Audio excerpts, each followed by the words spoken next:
So I was taking medicine when I was in jail, and I was taking bipolar medicine. And so I remember one time he comes up to me after the med line and was like, "Hey, bro, like, what pills do you take?" I was like, "Bro, nothing you want. Trust me, it's literally just bipolar pills." He was like, "Nah, I got an idea though. Just listen." I was like, "What?"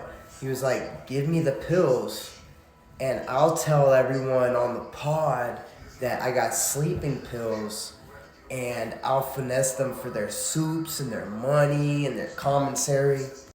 I was like, "Bro, you're gonna get yourself killed." He was like, "Nah, bro, it'll work." So I gave him, I gave him two of them, and this kid goes, and next thing you know, he's giving them out, and I just keep seeing him get the ramen packets. He's getting people's commissary chips. He's getting a little bit of money.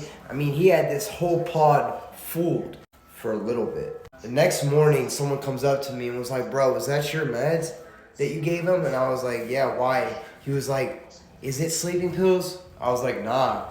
He was like, "Well, no one's going to sleep, and this kid just gave him all your pills and saying that, we're not falling asleep from it, because I was doing this for like 3 days.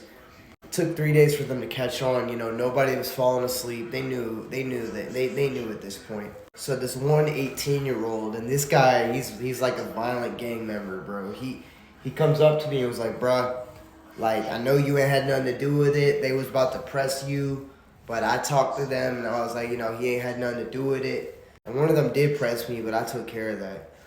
Anyways, he was like, "I need you to get him in the cell for me." I was like, "Okay." So I got him in the cell. They closed the door. We had one guy is like the guard, kept walking by looking for CEOs. And I'm in the cell that's like on the other side of the block. And I just hear this dude getting fucking pounded, bro. No homo. But this dude I just hear, dude comes out with a fully black eye, and his bottom teeth were coming through his fucking lip and skin right here. I mean, that was nasty, bro. I kind of felt bad, but at the same time, it wasn't my fault. It was his decision. But anyways, the kid that beat him up, he knew that the COs heard it, so he came up to me and was like, "Bro, I need you to take the blame for me." I was like, "Bro, if you don't get the fuck on, I'm not doing that." So I went in my cell, ate my noodles, and they both got taken to the hole. Just thought I'd share that story.